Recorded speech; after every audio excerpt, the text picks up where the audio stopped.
Bonjour à toi et bienvenue dans l'arène des vendeurs légendaires, le podcast pour muscler ton mental dans ton activité commerciale.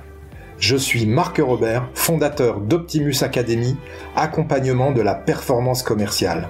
On va aborder l'approche mentale de la vente pour développer les compétences nécessaires et pour prendre du plaisir dans cette activité. Comme dans le sport, ce sont tous les aspects psychologiques qu'il conviendra d'optimiser pour atteindre et maintenir l'état idéal de performance. Je t'invite à t'abonner, à partager et surtout à noter 5 sur 5 ce podcast pour le faire connaître à tous ceux qui veulent développer leur plein potentiel dans la vente. Tu peux aussi rejoindre la communauté Optimus Academy en t'inscrivant à la newsletter que tu recevras tous les jeudis dans ta boîte mail et où je te partagerai mes conseils pour faire de ton mental la forteresse de ta réussite commerciale. Si tu veux obtenir des résultats que tu n'as jamais eus, tu dois être prêt à faire des choses que tu n'as jamais faites. Tu es prêt? Alors c'est parti!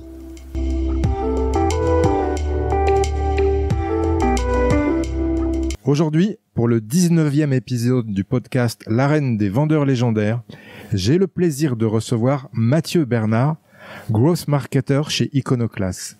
Bonjour Mathieu. Bonjour Marc. Alors comment vas-tu et surtout, est-ce que tu peux te présenter? Mais ça va très très bien Marc, je suis ravi de faire ce podcast ce matin.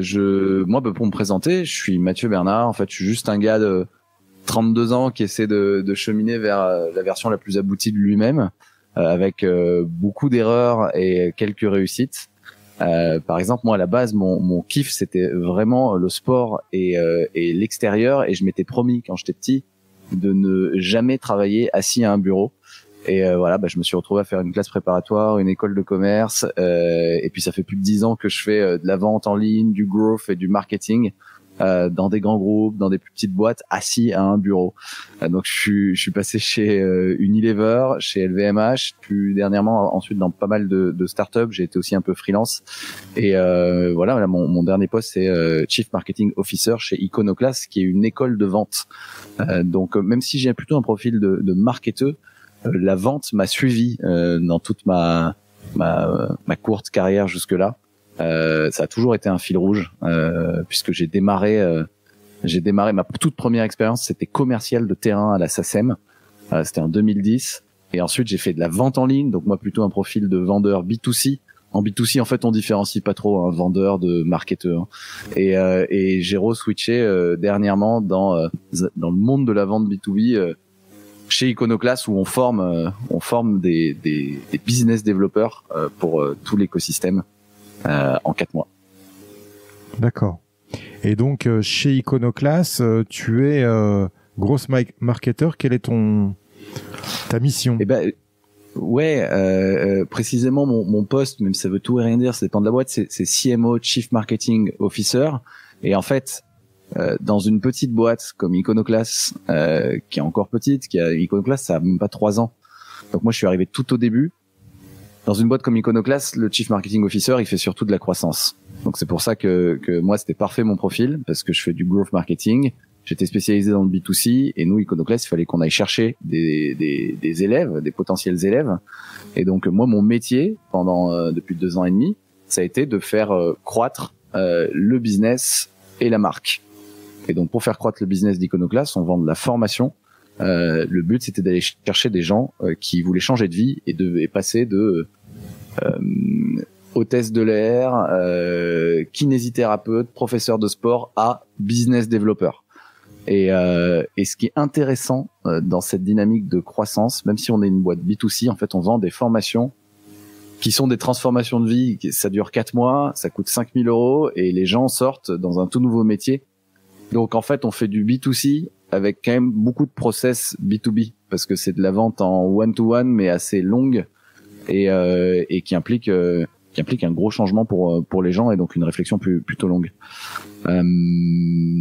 Voilà, mes missions en croissance du business, c'est de la marque. Et D'accord. Donc au fur et à mesure de ces 2 ans et demi, j'ai fait de plus en plus de moins en moins de growth pur et de plus en plus de marketing. Et en tant qu'associé avec Marie, j'ai aussi fait la levée de fonds qu'on a fait au début de l'année dernière pour accélérer la croissance de la boîte. Ok. Du coup, comment vous recrutez vos nouveaux entrants, vos nouveaux apprenants? On a testé plein de choses, Marc. On a testé plein de choses en termes de canaux d'acquisition, mais globalement, nos nouveaux apprenants, on a une sorte de process de sélection. Parce que Iconoclast, on dit qu'on est ouvert à tous, mais pas n'importe qui, tu vois. Parce que nous, notre promesse, l'école de vente Iconoclast, notre promesse, c'est qu'en fait, t'es embauché ou remboursé. Si tu veux, tu trouves, c'est un CDI à la fin. Si tu veux, sinon, on promet aux gens de les rembourser. S'ils trouvent pas de CDI au bout d'un an après avoir fait Iconoclast, on les rembourse. Donc, on se positionne comme ça, et donc on va mettre nous 100% de nos efforts pendant la formation pour faire en sorte que les gens, à coup sûr, quand ils passent par chez nous, ils trouvent un job. Et aujourd'hui, c'est le cas. On a 100% de taux d'embauche à la fin. En revanche, on peut pas avoir juste quelqu'un qui est venu chercher de la lumière. Donc, quand on a quelqu'un qui est intéressé par Iconoclast, ce qu'il va faire, c'est qu'il va suivre une sorte de processus en 3 étapes. Il va d'abord remplir un questionnaire de motivation. Ensuite, il va potentiellement faire un cas pratique. Ça, on l'a testé avec et sans. Et ensuite, il fait une sorte de petit entretien, comme un entretien RH en fait, pour tester. On va vraiment tester le potentiel et la motivation. Et le process de sélection pour entrer chez Iconoclast, en fait, on l'a pas établi au hasard. On l'a établi comme un process de sélection RH dans une entreprise, plus ou moins. Et parce qu'en fait, ce qu'on dit aux gens qui arrivent chez nous, c'est que oui, c'est une école, mais en fait, les 4 mois d'Iconoclast, 3 mois et demi en réalité, parce que les derniers jours sont destinés à la recherche d'emploi pour ceux qui n'ont pas encore trouvé.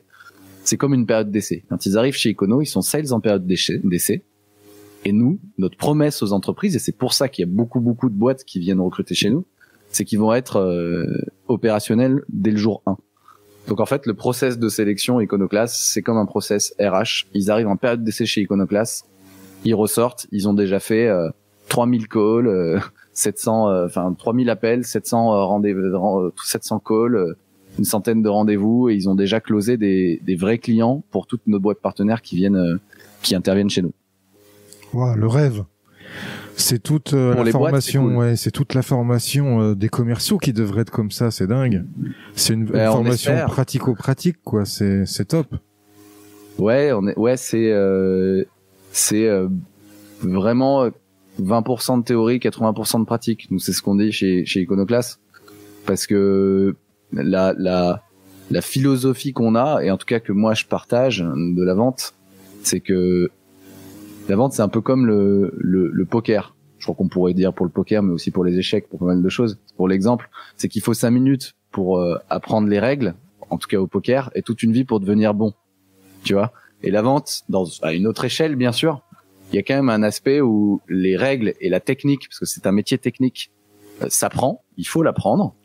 Mais ensuite, c'est que du sport, que du muscle, que de la pratique. C'est vraiment l'approche qu'on a chez Iconoclast. Donc en fait, les 20% de théorie, on va les dispenser par le jeu à nos élèves, et sur des sessions plutôt du lundi, tu vois. On a sur une semaine, c'est surtout le lundi où il y a de la théorie, et il faut apprendre l'avant-vente, la vente, l'après-vente, donc la prospection. Il y a plein de techniques, le rendez-vous, le closing, voilà, avec tout le spin selling, le CIMAC, enfin que des choses dont tu es sur lesquelles tu es bien meilleur que moi, je pense, mais qui ne s'inventent pas.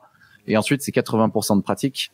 Et là, c'est que des boîtes extérieures qui viennent, qui présentent leurs boîtes, et les e-commerce donc vont faire du call, par exemple, de la prospection en réel pour Doctolib, prendre du rendez-vous pour Doctolib. Et en fait, vont faire que pratiquer pendant 4 mois.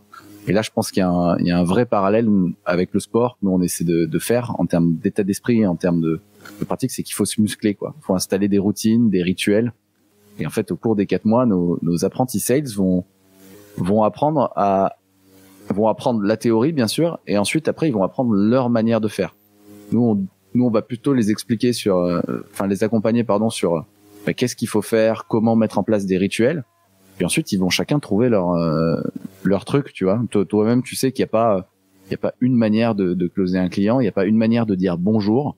Il y en a qui peuvent démarrer par comment ça va, d'autres est-ce que je vous dérange. Et en fait, selon qui tu es, ça va, et selon ta technique derrière, ça va plus ou moins bien marcher pour toi. Je sais que c'est Arnaud, qui est sales coach chez Iconoclast, le sales coach historique. Il démarre souvent par est-ce que je vous dérange. Et il y a pas mal de sales pour qui ça marche pas du tout. Mais lui, en fait, il arrive à enchaîner derrière. Et c'est sa technique à lui, quoi. Et voilà. Et donc il y a cet aspect sport chez Iconoclast, je pense, qui est lié vraiment à la pratique, aux muscles. Et ça, moi, c'est un état d'esprit que j'adore. Et ensuite, il y a l'aspect un peu plus scientifique, parce que ce qui ne se mesure pas ne s'améliore pas. Et donc, derrière cet aspect pratique, il faut à la fois être le sportif à l'entraînement, être dans des routines, enchaîner les calls, par exemple. Et aussi un petit peu le scientifique dans son labo, c'est-à-dire qu'une fois qu'on s'entraîne, qu'on commence à atteindre des petits plafonds sur certaines techniques, il va falloir se dire, tiens, je vais faire l'hypothèse que je pourrais faire mieux en changeant, par exemple, mon bonjour. Et là, c'est comme le scientifique dans son labo, on va tester et s'améliorer. Et donc, ce qui est génial, c'est qu'il n'y a pas une manière de faire, mais plusieurs. En revanche, il faut beaucoup faire pour y arriver. Ok. Ouais, j'adore ce que tu partages, Mathieu. Je te remercie déjà. Ça démarre très très fort. Notamment le sport, hein. Tu sais que moi je suis ancien sportif, donc forcément ça me parle, le rapport entre sport et vente. Les rituels aussi, ça me parle, on va y revenir parce que je crois beaucoup à la puissance des rituels pour devenir performant dans ce métier. Et puis surtout, ce que j'ai noté, c'est que chez Iconoclast, les apprenants, les étudiants sont formés par des professionnels et pas par des profs, hein, qui sont très c'est hyper important dans la théorie. C'est hyper important. Ouais, des professionnels. Alors déjà, effectivement, le setup d'Iconoclast, c'est qu'il y a des sales coachs. En fait, c'est que des anciens. Donc là, c'est Arnaud, Julien, Vanessa, Philippe. C'est que des anciens commerciaux ou même directeurs commerciaux. On a plutôt la moyenne d'âge, c'est plutôt 40 ans, hein, pour nos sales coachs. Donc ils ont quand même une bonne expérience déjà. Et ils ont chacun leur particularité. D'ailleurs, il y en a un qui était pro dans la négo, un autre qui était plutôt pro dans le cold call. Bref, les sales coachs vont vraiment être là pour délivrer ils vont se diviser par classe déjà, parce que pour nous c'est hyper important que chaque sales coach ait au maximum 20-25 personnes pour connaître les gens et apporter un vrai coaching personnalisé. Et en fait, eux, ils vont apporter de la théorie, ils sont obligés de venir l'apporter avec leurs histoires personnelles toujours. Mais ça va prendre vraiment que le lundi. Et ensuite, dans toutes les sessions pratiques des autres jours, ils vont être là pour écouter. Pendant une session de call, ils vont écouter comment progresse chacun de chaque personne de leur classe et leur donner des tips pour s'améliorer. Ils vont être là en support, ils vont être là pour les porter, pas là pour leur dire comment faut faire. Et en fait, ils sont tout le temps présents, mais la réalité, c'est que eux, c'est des anciens professionnels et ils ont une approche plutôt coach. C'est pour ça qu'on les appelle des sales coach plutôt que professeurs.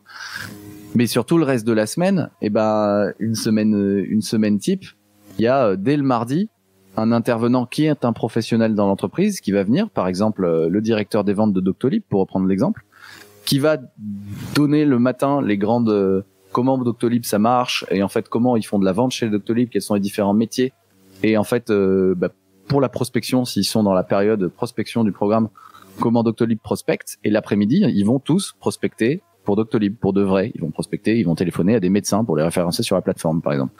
Et en fait, ces gens-là, comme le directeur des ventes de Doctolib, c'est que des professionnels de la vente qui viennent, qui sont en activité.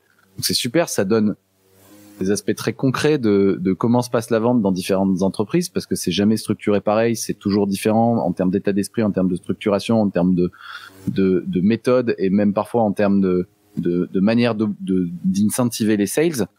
Et c'est une personne qui vient intervenir parce que souvent elle a des besoins en recrutement derrière. Nous, en fait, la magie d'Iconoclast, c'est qu'on essaie de réconcilier deux mondes. Des personnes qui veulent se former de manière ultra efficace, qui veulent pas forcément un diplôme, mais un métier, en réalité, et qui veulent changer de vie. Et des entreprises qui ont absolument besoin de recruter des personnes opérationnelles rapidement. Et donc, on fait matcher tout ça. Donc, c'est pour ça que toute la semaine, t'as différentes entreprises qui viennent, qui pitchent leur boîte et qui permettent à nos e-commerce de bosser directement pour elles sur l'après-midi. Ça permet aux e-commerce de voir la vente, enfin, la prospection, la prise de rendez-vous, la négo, le call sous différents angles. Et ça permet aussi de voir différentes entreprises, différentes industries. Pour eux, c'est génial. Et ça permet aux gens qui interviennent, qui sont souvent des directeurs des ventes ou des CEO pour des plus petites boîtes, de repérer des talents ou des profils qui vont pouvoir potentiellement recruter à la fin des 4 mois. 40% des e-commerce sont généralement recrutés avant même la date de fin. Ok. Ah oui, c'est le cercle vertueux parfait du recrutement, de la mise à l'étrier, enfin de mettre le pied à l'étrier de la vente. Enfin, c'est vraiment chapeau et iconoclaste, hein, vraiment. On essaie, Marc. Et du coup, vous sortez des bizdev, donc après ils vont essentiellement bosser dans la tech. Franchement, ils vont bosser dans toutes les industries. Tout le monde a besoin de vendeurs. Donc oui, comme on est une boîte iconoclaste sortie de l'écosystème tech parisien, bien sûr, on a beaucoup de partenaires tech. Néanmoins, il y en a beaucoup qui vont bosser dans l'immobilier. Il y en a qui vont bosser dans des plus grosses boîtes. Il y en a, leur profil, c'est plutôt d'aller bosser chez un Unilever, chez un Sixt, location de voitures. Donc en fait, non, on a vraiment des gens. Bien sûr, on a un gros cœur tech, mais justement, nous on s'attache à ce que nos partenaires quadrillent le plus d'industries possible et surtout le plus de taille de boîte possible. Parce qu'on a des profils qui ont aujourd'hui de 18 ans dans la promo actuelle, ça va de 18 ans à 65 ans. Donc des gens qui ont eu des vies différentes et différents niveaux d'expérience et qui n'ont pas forcément les mêmes aspirations. Un jeune de 18 ans qui a les dents qui rayent le plancher, c'est génial. Il va aller dans une boîte comme SumUp qui est partenaire, où plus il bosse, plus il va bien gagner sa vie. Il va sortir des super salaires pour son âge, mais il va bosser de 8h à 22h et il va s'arracher pour ça. On a des personnes qui ont plus d'expérience, mais qui ont un équilibre de famille à gérer et qui vont aller dans des entreprises ou sur des postes, par exemple en account management, qui sont pas forcément accessibles quand tu démarres, qui requièrent un certain niveau d'expérience, mais qui peuvent être plus faciles à organiser en termes de vie perso aussi, quoi. Je comprends. Et essentiellement, c'est pas forcément des mises en situation en téléphone, c'est aussi des entretiens physiques qui sont réalisés. Il n'y a pas que du phoning. Alors, il y a beaucoup de phoning ou de visio, parce que le Covid est passé par là. Donc même à un moment, on a dû tout faire à distance. Néanmoins, je pense qu'on est parmi les seuls à continuer à faire du porte-à-porte. C'est-à-dire que pour apprendre la prospection, tu sais, le programme chez Iconoclast, il suit le cycle de vente, en fait, hein. On va faire l'avant-vente, la vente et l'après-vente, en gros. Et donc, le plus dur, franchement, surtout au début, c'est la prospection, quoi. C'est aller voir des clients à froid. Et donc il démarre. On a des partenaires. Je crois que cette fois, je sais plus le nom des partenaires qui ont fait cette promo, mais c'était des vendeurs c'est une boîte qui détient qui produit des boissons. Des boissons, je crois que c'est des thés. Enfin, en tout cas, ils sont allés faire du porte-à-porte pour le compte de cette entreprise-là, au café, hôtel, restaurant. Ils se sont répartis les arrondissements et rien qu'en une demi-journée, moi je les ai accompagnés. Il y a déjà des progrès énormes et surtout après ça soude les équipes et surtout après avoir fait du porte-à-porte, la prospection téléphonique, ça paraît beaucoup plus facile d'un coup, quoi. C'est clair. Donc ça reste hyper important. Donc ça, c'est le volet physique. Il y a du porte-à-porte, mais en réalité après en 3 mois et demi, on n'a pas beaucoup d'opportunités de faire des entretiens physiques. Il faudrait peut-être arriver en caler plus, mais c'est compliqué parce qu'on a des promos de 90 aujourd'hui, 100. Et donc pour arriver à gérer une logistique avec une entreprise, de la faire venir et de gérer des entretiens physiques avec des potentiels clients, aujourd'hui on l'a pas craqué, quoi, à part par le porte-à-porte. Si t'as une idée, Marc, on est preneur. Ah, ok. C'était une question qui m'intéressait, effectivement. Allez, Mathieu, on va démarrer directement sur l'objet du podcast, qui est le mental dans la vente, justement. Donc, avec ce que tu as pu voir, selon toi, quelle est la meilleure qualité mentale d'un bon vendeur? La meilleure qualité mentale d'un bon vendeur, il y en a plein, mais je dirais de but en blanc, la résilience. Moi, c'est le premier mot qui me vient en tête. Tout simplement, bien sûr parce que j'ai vu chez Iconoclast, mais aussi par mon vécu.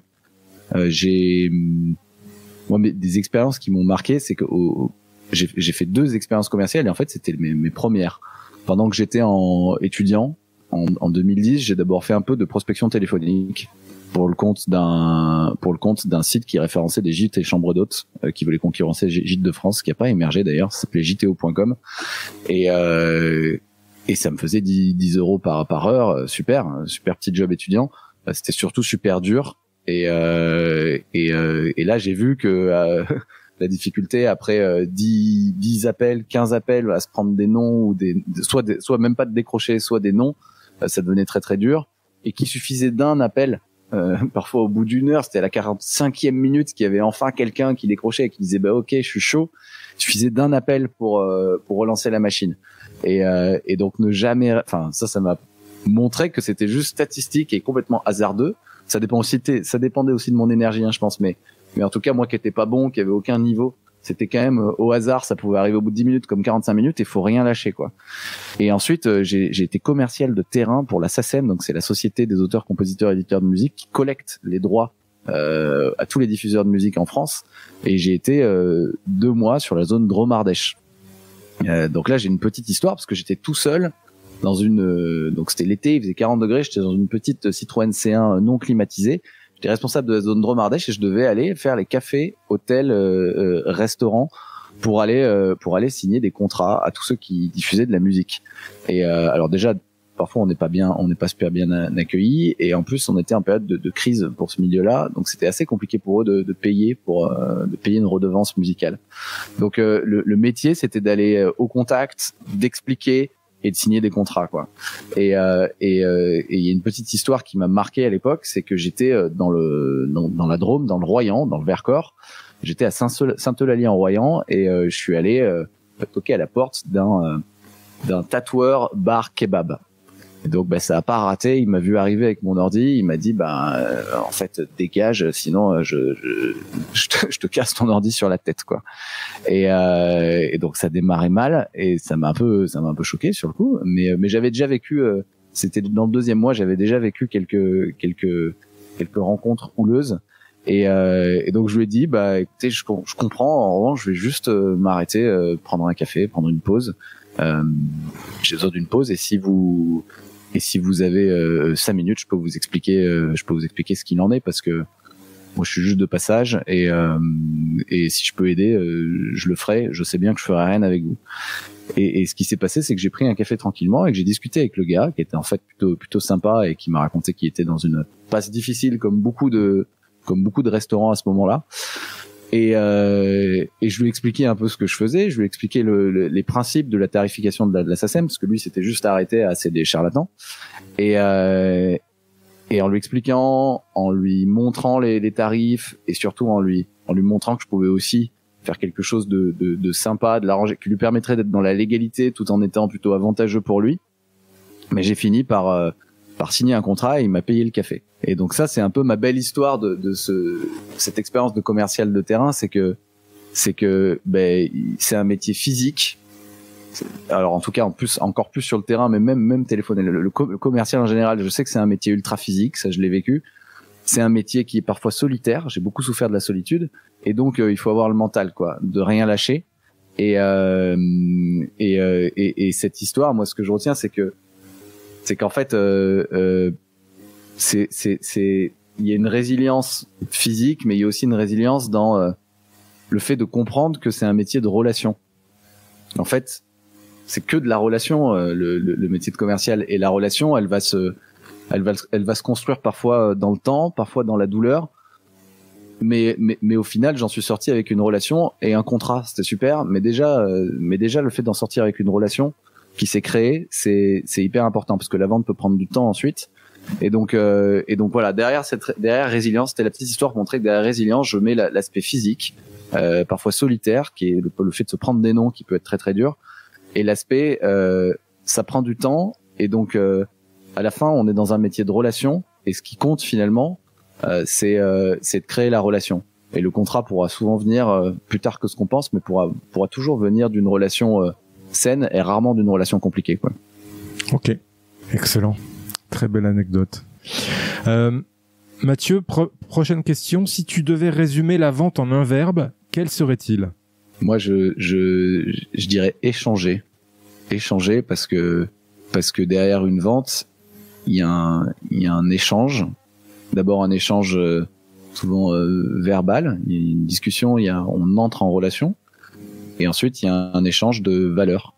Je crois que pour vendre, il faut d'abord apporter une réponse au problème d'une personne, il faut apporter une solution, apporter de la valeur, et en échange, il va potentiellement signer, et donc la valeur va circuler. Donc je dirais échanger. D'accord. À ce sujet, sur l'évolution du métier de sales en France, quelle est ta vision du métier commercial en 2022 ? C'est une bonne question. Je reste assez persuadé que les fondamentaux de la vente ne changent pas. Notre cerveau n'évolue pas aussi vite que toutes les technologies, que tous les hacks, que tous les outils qui arrivent. Donc ma vision de la vente en 2022, c'est qu'il va toujours falloir arriver à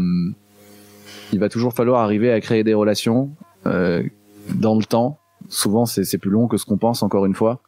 Et ces relations vont permettre de créer la confiance. Et de cette confiance va peut-être pouvoir naître un échange et donc une vente. Ça, je pense que ça change pas. Et en tant qu'humain, on a toujours besoin de certains éléments de base avant de conclure une vente. Derrière, en 2022, ce qui a changé, c'est plutôt c'est qu'il y a pas mal d'outils qui ont changé. Il y a les crises qui sont passées par là et qui font qu'aujourd'hui un business développeur, un vendeur, en tout cas un vendeur en B2B, je pense qu'il a besoin d'avoir des compétences qui sont différentes d'avant, certainement, qui ont évolué. Aujourd'hui, là tu vois, tous les deux on a un micro, on est équipé. Je pense qu'un vendeur, il doit savoir faire une vente, même si c'est moins drôle, ou un rendez-vous via du visio. Et donc savoir se présenter à l'écran, savoir s'équiper pour avoir un bon son, parce que la forme compte énormément, et arriver à choper les codes de la vente à distance, en fait. Ça, je pense que c'est un gros truc qui a changé et qui est compliqué pour pas mal de monde. Le téléphone, c'était déjà très présent, mais maintenant la vente en visio, c'est hyper important, et je pense que ça change pas mal de choses.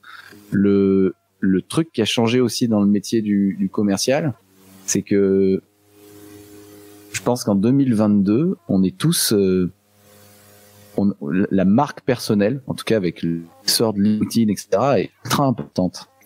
Et je pense vraiment que quelqu'un qui arrive à comprendre ça, en fait, à juste faire ce qu'il savait faire, parce que je pense que les compétences de vente de base sont toujours les mêmes, mais en utilisant les nouveaux canaux, en sachant vendre à travers un écran, et en même temps en travaillant sur sa marque personnelle, par exemple sur LinkedIn, si ses clients sont sur LinkedIn, aujourd'hui en B2B, LinkedIn c'est un énorme canal.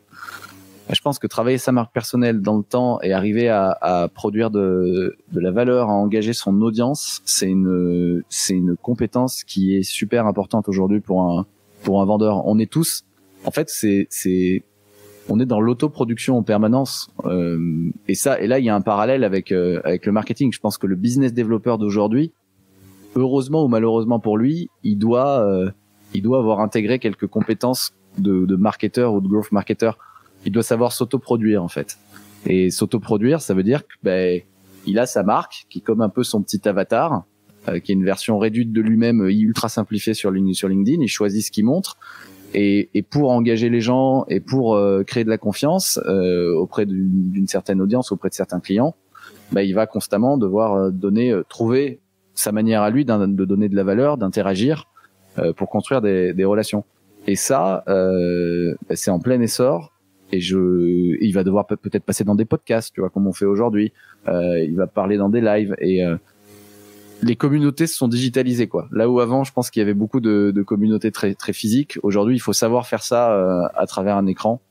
Moi, je dirais que c'est la grande différence. Et ensuite, bien sûr, il y a les outils, mais ça, je considère que c'est pas enfin, il faut juste s'y mettre aussi. Il y a les outils qui permettent d'accélérer, quoi. Envoyer des emails automatisés, de la prospection automatisée. Ça, c'est hyper important pour toucher plus de monde, parce que les KPIs, je pense, en 2022 sont les mêmes qu'avant. C'est-à-dire qu'il va y avoir pour un vendeur, bien sûr, en bas de funnel, quand il est en rendez-vous, son taux de conversion. Et ce taux de conversion, il est quand même, moi, en tout cas, j'ai la conviction qu'il peut pas s'améliorer à l'infini. Donc en fait, ce qu'un vendeur va pouvoir améliorer aujourd'hui avec tous les outils et le fait qu'on soit un peu moins physique, c'est toucher plus de monde, quoi. Et donc pour toucher plus de monde, ça c'est un KPI ultra important. Ben c'est du sport, c'est du muscle, quoi. Il va falloir envoyer 5 emails par jour, répondre à 5 commentaires sur LinkedIn par jour, faire un podcast par semaine, j'en sais rien, faire 3 posts par semaine. Et là on peut réellement trouver des éléments qui nous permettent de toucher plus de monde.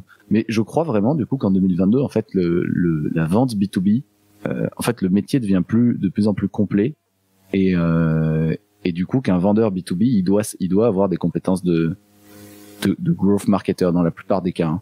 Le vendeur devient plus complet. Tu vois, moi, je viens de la vente B2C. Donc, tu vends à des humains en B2C, mais en fait, tu vends à des milliers d'humains en même temps. Donc c'est juste logique de créer une sorte d'essayer de parler à un humain. Moi j'ai fait du e-commerce, hein, je viens vraiment de là. Donc c'est vraiment logique de se dire vas-y, je vais créer une sorte d'avatar, une sorte de persona et de lui parler à ce persona en essayant d'attirer son attention, hein, en essayant de lui raconter comment je vais résoudre son problème. Ensuite je suscite l'intérêt, je vais lui expliquer comment je le résous, je crée le désir et ensuite je fais un appel à l'action. Ça c'est cool, mais c'est hyper frustrant parce que le B2C en e-commerce, c'est que tu parles à des milliers de personnes en même temps, donc c'est la force du truc, mais tu crées pas de relation, tu vois. Alors qu'en B2B, tu vends aussi à des humains, mais je pense que non seulement il y a les mêmes mécaniques, mais qu'elles sont beaucoup plus personnalisées et que tu peux créer une réelle relation. Moi, c'est ça que j'aime bien dans la vente B2B. Et ce que j'ai remarqué dans le B2C aussi, mais que je pense qui est vrai aussi en B2B, c'est que tu arrives toujours à un moment, ce que je disais, où sur un canal, moi vraiment mes métiers c'était acquisition, e-commerce, donc Google Ads, Facebook Ads, etc. Et il y a toujours un moment où sur un canal tu arrives à une sorte de plafond de verre, tu vois. Tu peux pas augmenter tes conversions indéfiniment. Au bout d'un moment, ça te coûte trop cher. Continuer à investir parce que tes conversions atteignent une sorte de plafond. Et donc ce qui est hyper important en B2C, c'est de créer un mixte, si possible avec de l'organique et du payant, où tu parallélises des canaux, parce qu'en fait, une fois que tu as essoré Facebook Ads, sur Google, tu vas trouver d'autres gens beaucoup moins chers. Et donc ça, c'est une affaire d'aller chercher des gens sur d'autres canaux. Et je pense que c'est vraiment cette logique du vendeur en général, mais donc notamment aussi en B2B en 2022, c'est que c'est plus facile d'aller chercher plus de monde que d'augmenter indéfiniment ses conversions. Et donc je crois qu'aujourd'hui c'est vraiment une affaire de répétition, d'endurance et de résilience, comme avant, simplement en utilisant les nouveaux outils, quoi. Ok. Très intéressant ce que tu partages, puisque ça développe aussi incroyablement le niveau de compétence des sales. Parce que là, il faut être capable de faire de l'emailing, il faut être capable d'activer la recommandation, il faut être capable d'engendrer des partenariats, il faut être capable de vendre à travers un écran visio, il faut être capable de faire de la publicité payante pour attirer. Ça fait beaucoup de compétences. Ça fait beaucoup de compétences et j'en oubliais une qui est certainement essentielle, peut-être plus qu'avant. C'est effectivement le copywriting parce que on vend de plus en plus par email, on fait des posts sur LinkedIn, la relation, en tout cas la prospection, elle se fait beaucoup aussi par écrit et je pense qu'il faut toujours être super fort à l'oral, hein. Attention, le canal d'acquisition le plus efficace, en tout cas ce qu'on observe chez Iconoclast, ça reste la prospection téléphonique, hein. Alors encore plus le porte-à-porte, mais on peut pas tout faire en porte-à-porte. Mais vraiment, plus c'est physique, plus c'est one-to-one, plus ça fonctionne. Donc simplement, ouais, pour écrire son script, en fait la partie copywriting, je pense que c'est une compétence qui rassemble pour le coup les marketeurs et les sales, qui est ultra importante aujourd'hui et qui en plus, je pense, est transférable à d'autres métiers et ne va jamais être périmé parce que pas grand monde peut faire le copywriting à notre place. Donc ouais, super important. Après les sales aujourd'hui, ouais, il y en a certains qui vont jusqu'à faire leur propre pub en ligne, mais normalement ça reste le métier des acquisition managers. Ça dépend des boîtes, quoi. Ça dépend de la taille de la structure dans laquelle. Ouais, le risque de tout faire, je pense aussi, hein. C'est pour ça que c'est segmentarisé, que c'est taylorisé de plus en plus dans des grandes structures de la tech. Ok. Ah, exactement. Mathieu, quels sont les fondamentaux du métier de commercial selon toi? Les fondamentaux du métier de commercial, tu vois, je vais y venir, mais en fait pour moi, ça découle d'un truc qui change pas. Tu connais la théorie des jeux? Non. La théorie des jeux en hyper rapide, c'est que t'as la théorie des jeux infinis et la théorie des jeux finis, tu vois. Et les jeux finis, c'est genre le football, t'as un match avec un nombre de players très délimité dans le temps, des règles, et ça s'arrête au bout de 90 minutes. Donc à la fin, t'as un vainqueur, un vaincu, tu vois. Ça, c'est un jeu fini. Et t'as les jeux infinis. C'est les jeux où t'as pas de règles du jeu, tu peux avoir des nouveaux entrants à tout moment, et où le but c'est de durer. C'est pas de gagner. Genre l'amitié, l'amour, tu vois, tu vas pas gagner en amitié, c'est un jeu infini, tu vois. Et en fait, en business et du coup en sales, il y a l'illusion du numéro 1 en fait. En business, on est dans une théorie des jeux infinis en réalité. On se donne toujours l'illusion que on est le numéro 1, mais c'est jamais permanent. Il y a tout le temps quelqu'un qui va arriver. Enfin, le business est un jeu infini. Le vrai but des boîtes qui frustrent la compétition, genre Apple qui dure depuis un petit moment, c'est pas d'être numéro 1 en fait, c'est de durer quoi. Et parce qu'elles ont craqué leur why, etc. et qu'elles ont un truc plus profond de juste vouloir être le leader du marché. C'est plutôt une conséquence d'être leader du marché. Et aujourd'hui, je pense qu'il y a beaucoup cette illusion du numéro 1 en business et notamment en sales. Ça, je l'ai noté, et que je pense que pour devenir un vendeur légendaire, il faut pas être le numéro 1, même si c'est cool d'être le numéro 1 sur le mois, parce qu'il y a une mise en compétition qui est parfois nécessaire, il y a une émulation qui est créée, mais en fait, il faut pas s'arrêter. Je pense que c'est ça qu'il faut pour devenir un vendeur légendaire. Il faut jamais s'arrêter. Et du coup, ça fait partie des fondamentaux qui dépassent le cadre d'un job. Moi, aujourd'hui, je m'adresse aux vendeurs, mais aussi à tout le monde, parce qu'on doit tous se vendre je reprends l'exemple de LinkedIn. Aujourd'hui, moi, le Mathieu que je monte sur LinkedIn, c'est une version ultra simplifiée de moi-même. Je montre ce que je choisis de montrer. Et tu vois, ce Mathieu, il a beaucoup de relations. J'essaie de les créer, moi, en donnant de la valeur. Et les relations que j'ai tissées pendant que j'étais dans mes anciens jobs ou même chez Iconoclast, elles sont pas toutes devenues clients pendant que j'étais chez Iconoclast, alors que c'était quand même mon objectif. Mais si je continue à leur apporter de la valeur, elles seront peut-être mon client un jour, tu vois. Et du coup, j'en viens sur les fondamentaux pour moi de la vente. Pour moi, les fondamentaux, c'est d'adopter une posture avec un état d'esprit infini, à l'inverse d'une posture avec un état d'esprit fini. Pour moi, les fondamentaux, du coup, je pense qu'il y en a à peu près 3, et je vais les résumer en 3 postures pour moi. C'est qui sont des postures plutôt infinies. C'est la première, c'est pay it forward. Tu vois, c'est vraiment le truc de donner avant de recevoir, parce que c'est un échange et donc ça peut être du contenu, ça peut être de l'aide, répondre au téléphone pour donner un tip en 5 minutes, ça peut être du conseil. Et derrière ce principe de pay it forward, il y a un principe en fait ultra puissant qui est pas du tout de moi, qui est le principe de réciprocité. C'est-à-dire que quelqu'un, ça c'est dans nos gènes, quelqu'un qui t'a aidé, tu vas pas forcément lui acheter un truc, hein, mais tu vas te sentir humainement, c'est humain, tu vas te sentir redevable d'une certaine manière. Donc cette posture-là, le pay it forward, le donner avant de recevoir, c'est quelque chose qui pour moi est un fondamental de la vente. Et ça s'oppose. Si on prend la posture finie qui s'oppose en miroir, c'est le vendeur de tapis, tu vois, la lourdeur du mec qui ne te parle que pour te vendre un truc. Sinon, enfin voilà, et on en reçoit, et sur LinkedIn, j'en reçois des messages où les gens ne me parlent parfois tous les 1 an, je vois la conversation, que pour me vendre un truc, quoi. Et donc il y a pas de relation. Et ils m'apportent pas de valeur. Donc ça c'est la première posture. Le deuxième fondamental pour moi, c'est la deuxième posture fondamentale, c'est parler, pas forcément parler que de soi, mais plutôt parler de ses partenaires ou même faire parler ses clients à sa place. C'est la preuve sociale.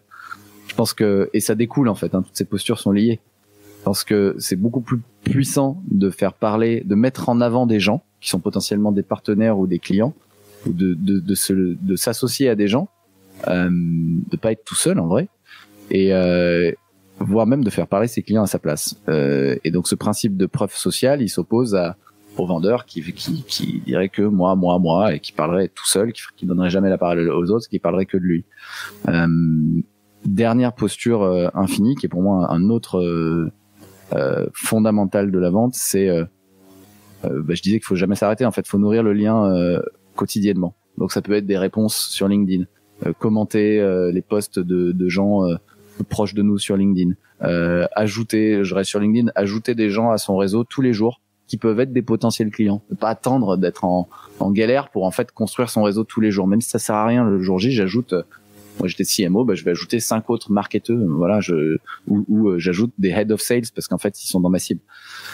Donc, nourrir le lien quotidiennement, c'est ultra important et ça s'oppose.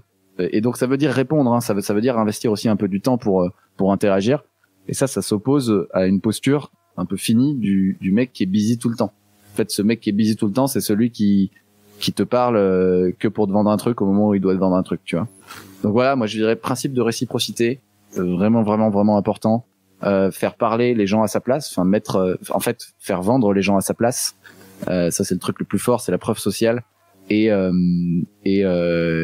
nourrir le lien quotidiennement avec son réseau et son audience qui peuvent un jour être des clients ou apporter des affaires.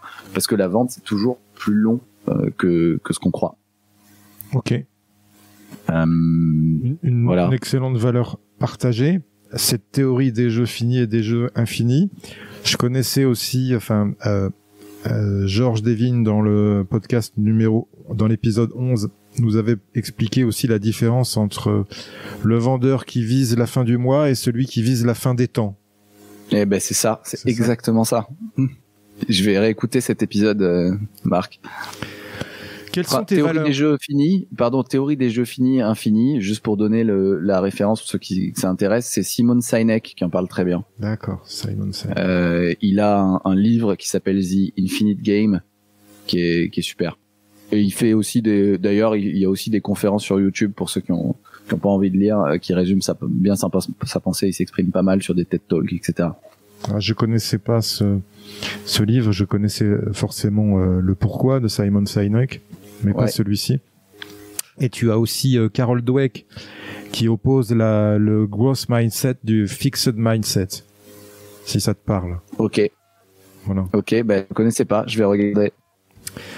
Quelles sont tes valeurs dans ton activité commerciale, Mathieu ? Quelles sont les valeurs que tu défends en tous les cas ? Les valeurs que je défends dans mon activité commerciale, je les ai pas formalisées sous forme de mots, mais pour moi, c'est encore une fois le plus important, c'est la relation. Donc je sais pas quelle valeur il y a derrière. Si c'est si c'est le partage ou en fait pour moi le plus important c'est de tisser des relations au-delà de faire une vente. Ça pourra devenir une vente un jour. Donc en valeur derrière il y a quoi? Je dirais le partage.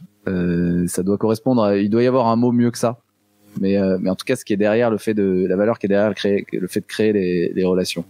Il y a un côté, il y a une autre valeur qui découle de ça qui est plaisir aussi. Parce qu'en fait, je pense pas pouvoir être un bon commercial, un bon growth, un bon vendeur sans prendre du plaisir. Et ça passe beaucoup par les relations et ça passe aussi par, tout à l'heure on a parlé il y a des infinités de canaux, de techniques, d'outils.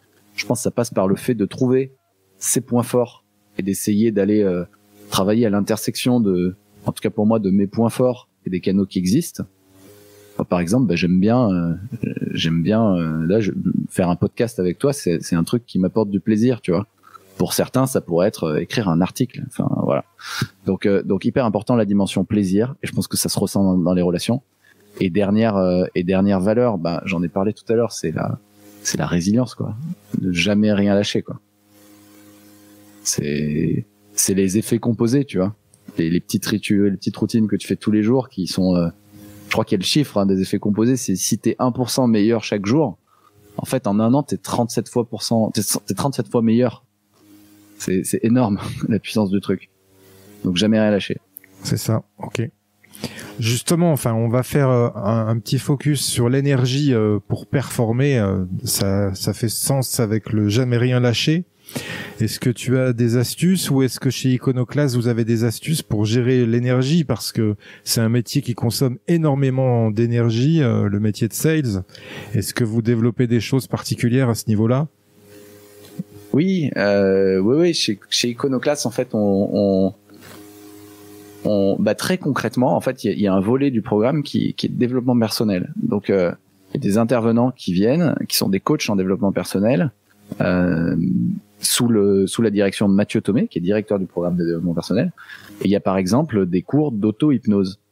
En fait, c'est des sessions où tu apprends à pratiquer des rituels d'auto-hypnose qui permettent par exemple de te calmer ou de te déstresser entre deux rendez-vous. Ça permet de mieux enchaîner. Si tu t'es pris 10 noms dans la matinée, avec t'as un rendez-vous important qui est le 11e en fin de matinée, c'est important d'arriver avec un état d'esprit plutôt positif et de garder la niaque. Donc un rituel d'auto-hypnose qui est très très simple, ça peut être simplement de faire de la respiration, ce qu'on appelle de la respiration cyclique, c'est-à-dire de se poser simplement 2 minutes, de fermer les yeux et de prendre une grande inspiration qui dure 4 secondes, de bloquer la respiration 4 secondes, d'expirer 4 secondes, de bloquer 4 secondes, de réinspirer pendant 4 secondes. Et ça, c'est un exercice en fait de cohérence cardiaque qui va permettre de réaligner la respiration et le battement du cœur. Le fait de faire ça régulièrement, ça prend que 2 minutes dans une journée, c'est une bulle d'oxygène qui permet de réoxygéner le cerveau en réalité, et de se reconditionner pour déjà se calmer, faire baisser le stress, et de se reconditionner pour passer à l'attaque. Si ça, tu le fais souvent, et que du coup c'est associé à un moment où je me calme et je me remets en mode guerrier pour repartir, ça va devenir un véritable rituel qui remet en énergie. Parce qu'en réalité, chimiquement, enfin physiquement, ça réoxygène le cerveau. Là, tu vois, je parle beaucoup, je respire pas assez, j'ai pas assez d'oxygène. Donc, pensez à la respiration. On fait beaucoup d'exercices de respiration chez Iconoclast. Ça, c'est pour les rituels purement physiques. Et derrière, un petit tips. Là, tu vois, je l'ai pas du tout appliqué aujourd'hui. C'est de se mettre debout. Je vais me mettre debout, mais pour passer des calls, un vrai tips pour rester en énergie, c'est de mettre son ordinateur sur une table, de se mettre debout. Et donc la plupart des gens chez Icono, pas tout le monde, mais la plupart passent leur call et leurs appels téléphoniques debout, pour rester en mouvement et en énergie, pour pas oublier le corps qui est très très important pendant toutes ces épreuves physiques, parce que c'est des épreuves physiques. C'est ça. Pour ma part, par exemple, moi j'ai tendance à faire de la prospection en restant assis, parce que j'enchaîne les coups de fil, et dès que j'ai un rendez-vous ou une relance téléphonique avec quelqu'un que j'avais déjà eu en contact auparavant, où là on entre dans une vraie relation commerciale, là je me mets debout, et là je vais discuter debout, pour argumenter, pour réfléchir en même temps, tu vois. Ouais, mais complètement.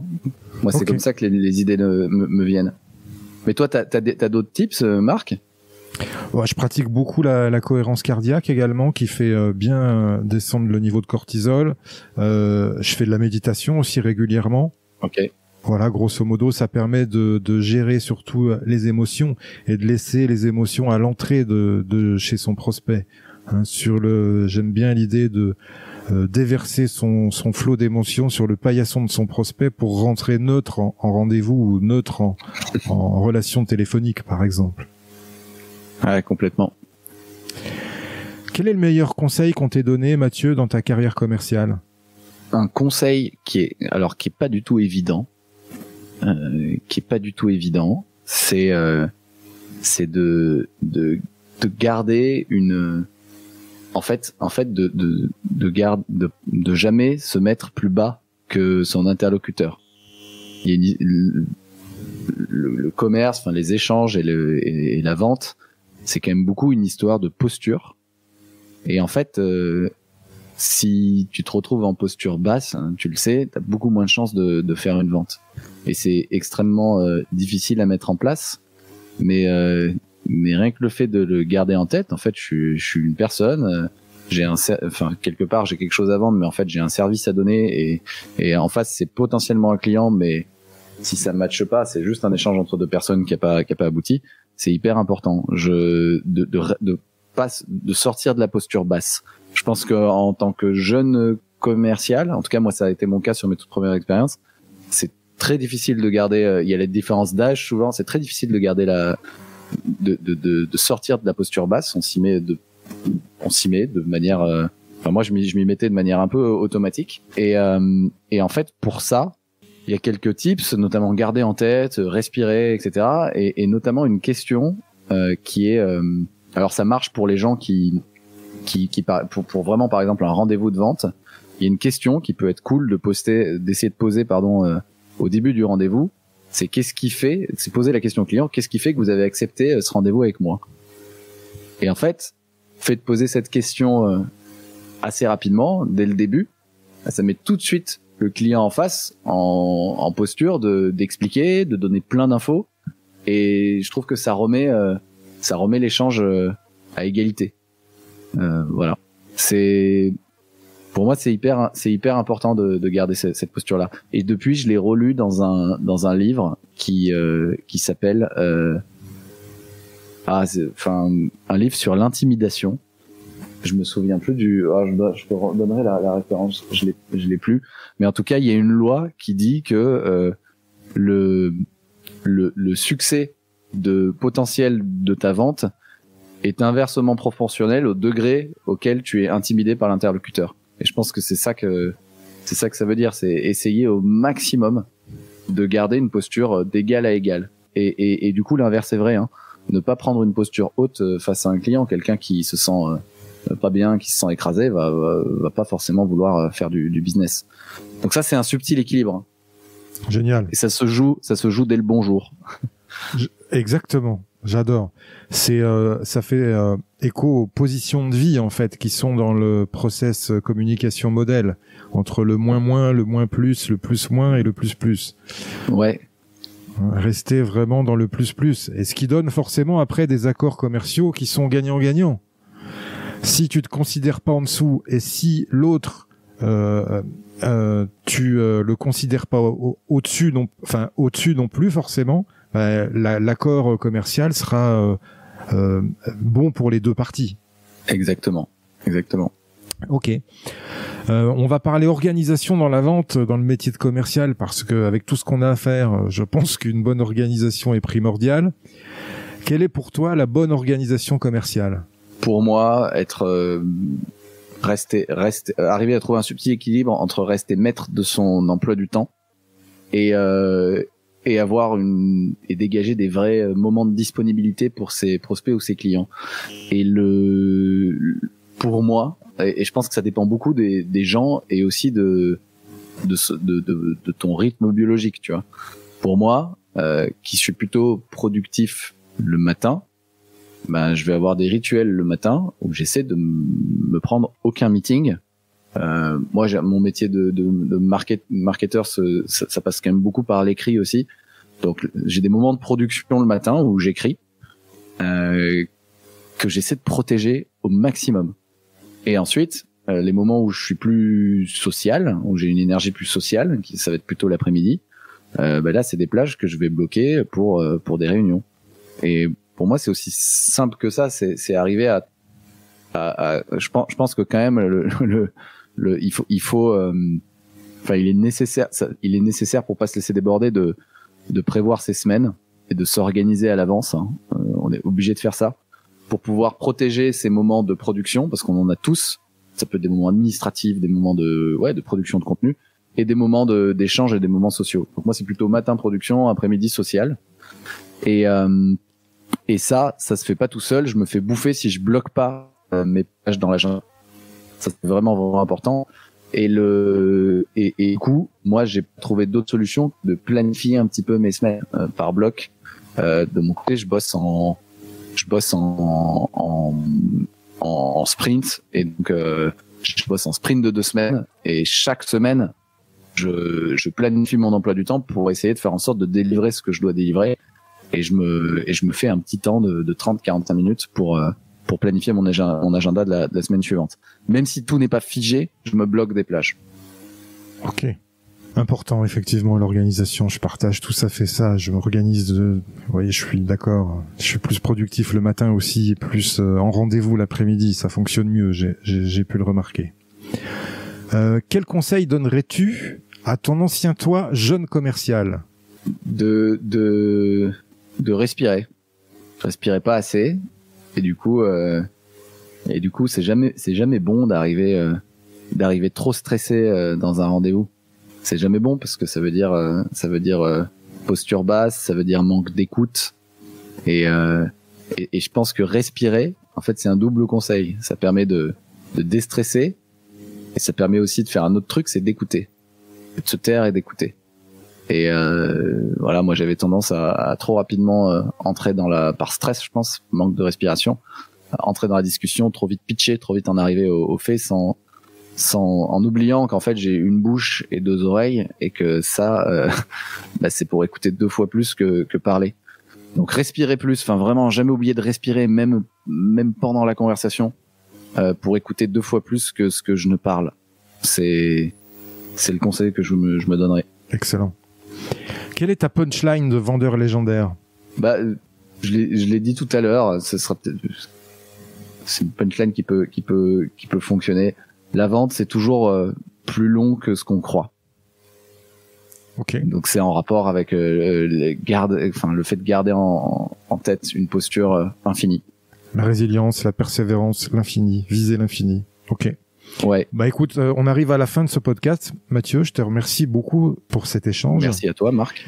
Mais c'est pas tout à fait fini. Je finis toujours par des questions rapides, des questions rafales comme ça, un top 5 des questions comme les meilleures actions dans le sport, tu vois. On finit toujours comme ça.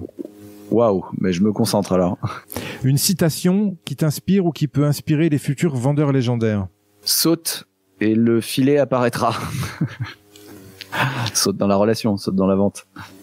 Un livre ou un média à suivre pour devenir un vendeur légendaire. C'est le livre, je crois que c'est Influence et manipulation. Je crois que c'est Robert Cialdini. Il y a les principes de base en fait, qui ne changent pas. Excellent, j'adore ce livre. Le basique que tout commercial doit lire. Et j'ai lu aussi récemment Atomic Habits de James Clear, qui est excellent pour quiconque veut mettre en place des changements, notamment en installant des nouvelles habitudes. On parlait de rituels et d'organisation, super livre aussi. Un conseil pour rester au top de sa légende commerciale. Prendre soin de soi, faire du sport, faire autre chose. Faire autre chose en fait, faire du sport. Je pense que c'est tellement physique et mental que pour durer, puisque c'est l'objectif de durer dans le temps, c'est comme un sportif quoi. Il faut savoir prendre soin de son corps. Ok. Une question à poser à son client et qui gagne à tous les coups. Je vais la redire. C'est qu'est-ce qui fait que vous avez accepté le rendez-vous avec moi, le plus tôt possible dans le rendez-vous. Une croyance limitante que tu as su briser. Le fait que j'étais trop timide pour aller taper à la porte de quelqu'un. Ok. Avant de se dire au revoir, Mathieu, est-ce que tu as un invité à me recommander qui a su développer un mental fort dans son domaine commercial et qui pourrait inspirer nos auditeurs? Et bien sûr, je recommande Mathieu Thomé, qui est ancien directeur commercial et qui est aujourd'hui directeur du programme de développement personnel chez Iconoclast et qui développe le mental d'acier de nos e-commerce. J'ai hâte de le recevoir sur ce podcast. Où on peut te retrouver? Où on peut te retrouver enfin, Mathieu? De mon côté, principalement LinkedIn. LinkedIn, Mathieu Bernard. Je réponds à mes messages et généralement je suis à peu près actif. Parfait. Qu'est-ce que je peux te souhaiter enfin commercialement pour ton futur? Beaucoup de relations pérennes qui amènent à des super projets et peut-être des ventes. Ok. Super. Je te remercie pour cet échange. Tu as transmis énormément de valeur. C'était génial. Tout le monde va pouvoir récupérer plein de choses. C'était top. Je te remercie beaucoup en tous les cas, Mathieu. Je suis ravi si ça peut aider, Marc. Au plaisir, en tout cas. À bientôt. Au revoir. À bientôt. Salut. Merci à toi, cher auditeur, d'avoir suivi l'épisode jusqu'au bout. J'espère qu'il t'a plu, que tu as appris des choses et surtout que tu vas pouvoir les implémenter dans ton activité pour améliorer tes résultats. Pense bien à noter 5 sur 5 ce podcast sur ta plateforme d'écoute et à le partager. Je te dis à bientôt pour le prochain épisode. Mentalement fort, we'll be back.